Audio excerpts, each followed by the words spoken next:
Mesdames et messieurs, bonsoir. Heureuse de vous retrouver sur PPACI TV. Un seul titre pour ce journal.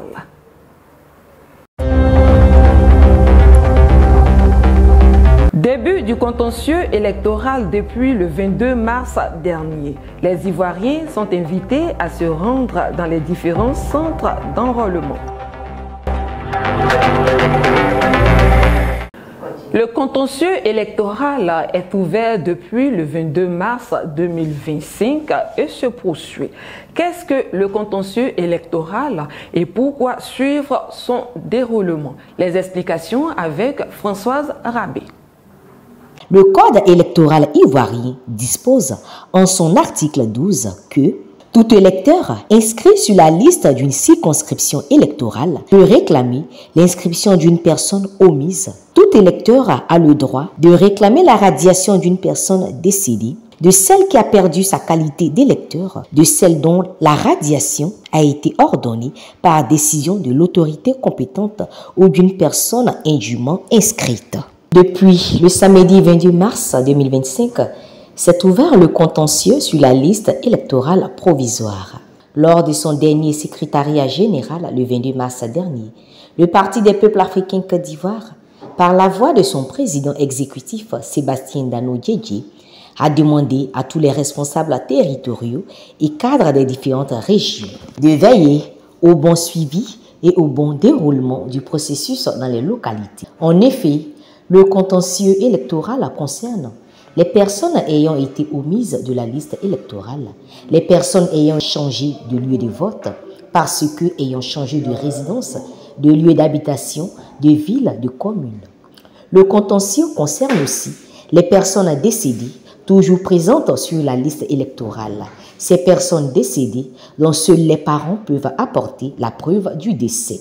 Le contentieux électoral c'est aussi la vérification de son état civil afin d'éviter une quelconque faute d'orthographe. Travail minutieux et délicat, cependant nécessaire, afin d'épurer correctement la liste électorale. Vigilance donc aux fédéraux, aux secrétaires généraux adjoints en charge des communes et des villes, aux coordonnateurs régionaux et adjoints, ainsi qu'aux secrétaires de section et de base à plus de responsabilités.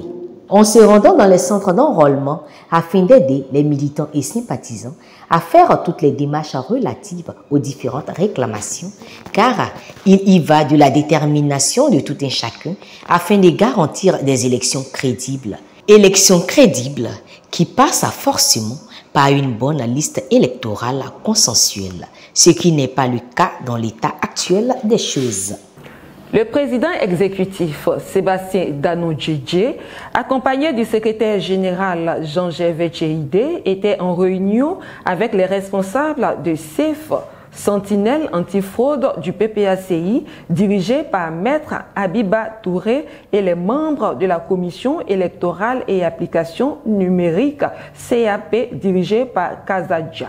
Au menu de cette rencontre, le contentieux électoral et les différents dysfonctionnements de la liste électorale provisoire. Pour rappel, l'organe créé par le président Laurent Gbagbo avait relevé des irrégularités sur la liste électorale provisoire, notamment les personnes décédées présentes sur la liste, les mères ayant mis au monde plus de 100 enfants et les centenaires. Des révélations qui avaient fait grand bruit à Abidjan.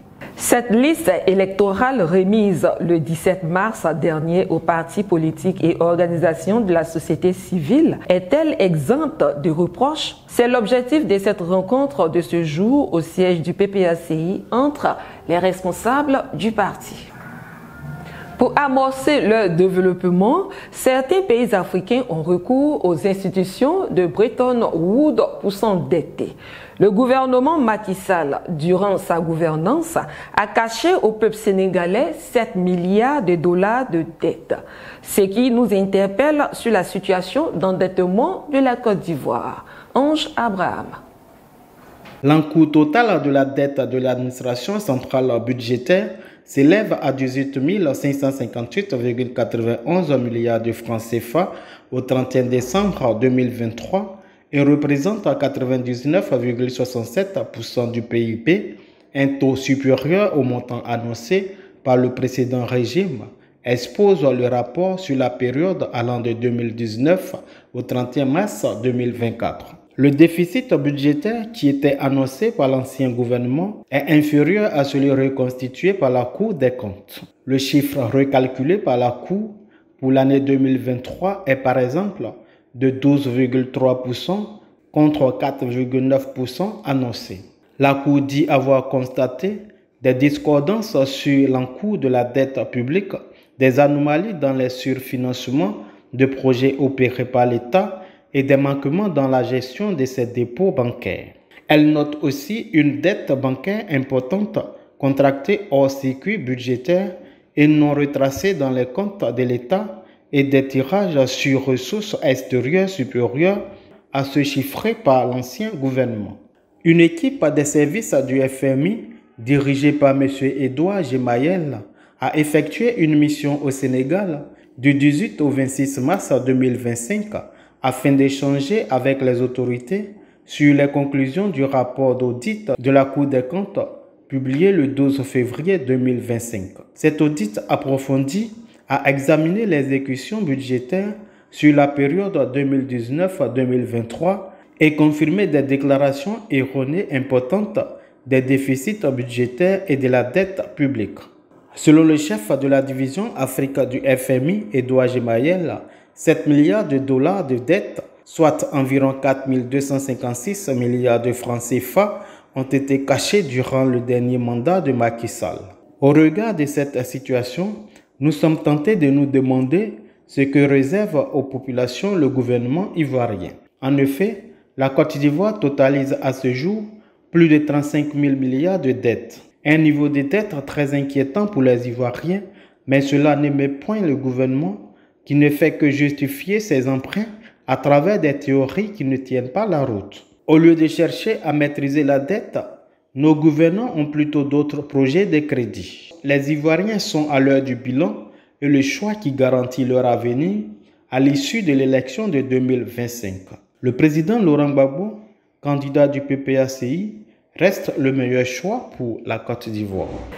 À la faveur de la nuit du Mawlouд, appelée aussi nuit du destin, le mercredi 26 mars 2025, Dr Issa Malik Coulibaly, président de l'inspection générale du PPACI, était à la mosquée Bilal de Yopougon, Port-Boué 2. La rédaction.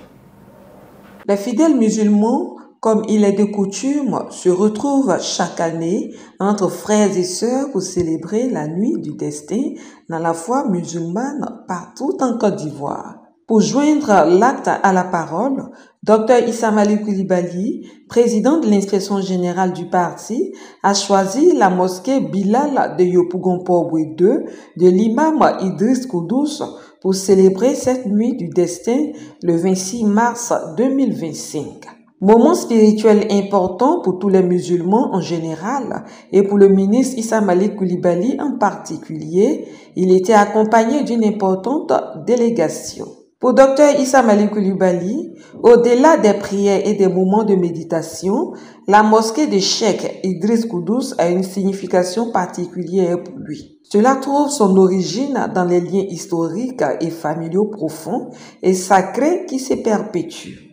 Aujourd'hui, c'est la nuit du destin.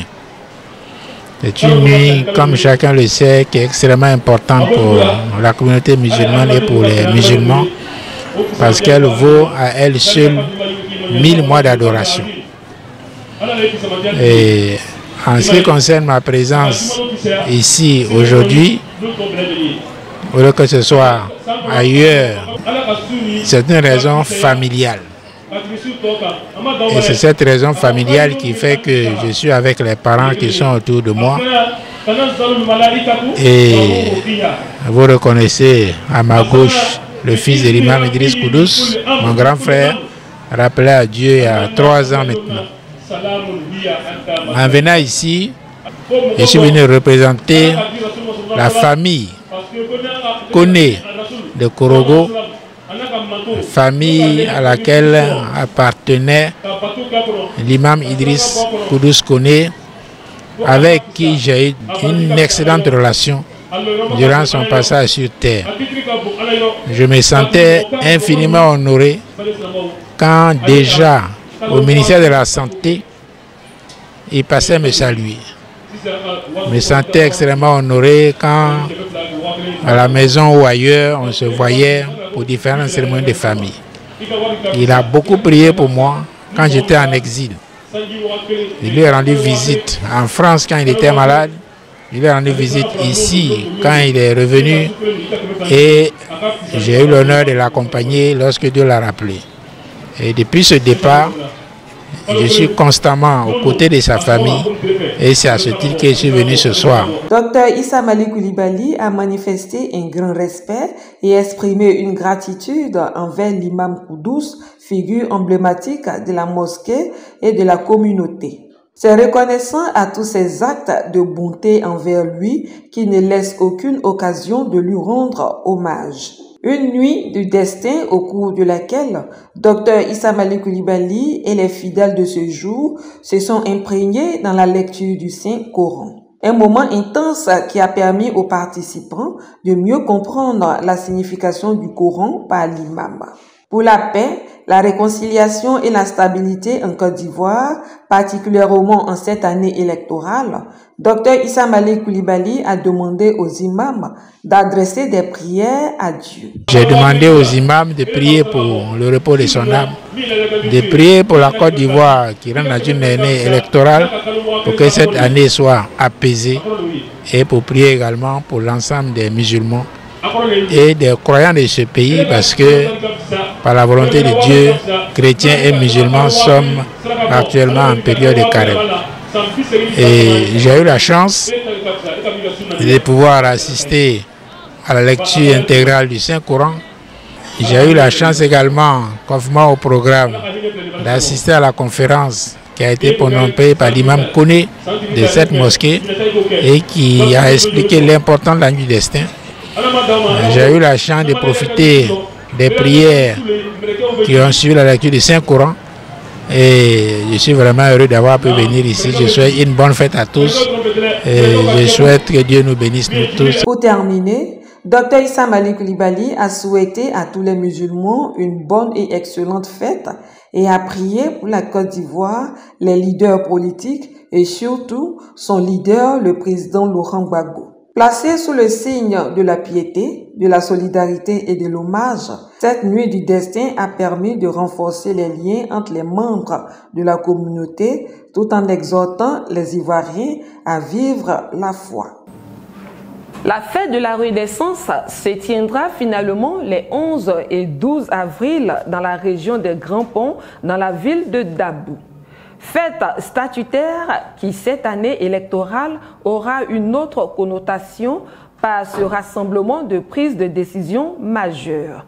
Les responsables du parti, notamment le secrétaire général Jean-Gervais Tchéidé, le deuxième vice-président du CSP, Damana Adia-Picas, superviseur général de la fête de la Renaissance, Blaise Nilasme, secrétaire général adjoint et président du comité d'organisation locale, avec plusieurs autres cadres du parti, étaient mercredi 26 mars à Dabou, précisément à Débrimou, visiter l'un des sites offerts par le village. Cette année, cette fête revêt un caractère particulier parce qu'elle se tiendra dans une année électorale. Ce sera donc l'occasion pour les militants, militantes et sympathisants du PPACI, à travers la mobilisation, de réaffirmer leur fermeté à arracher la victoire du président Laurent Gbagbo, ce qui passe nécessairement par une bonne organisation de ce rassemblement. C'est ici que prend fin ce temps d'information. Merci de nous avoir suivis. Bonne fin de semaine à tous et à toutes. Au revoir.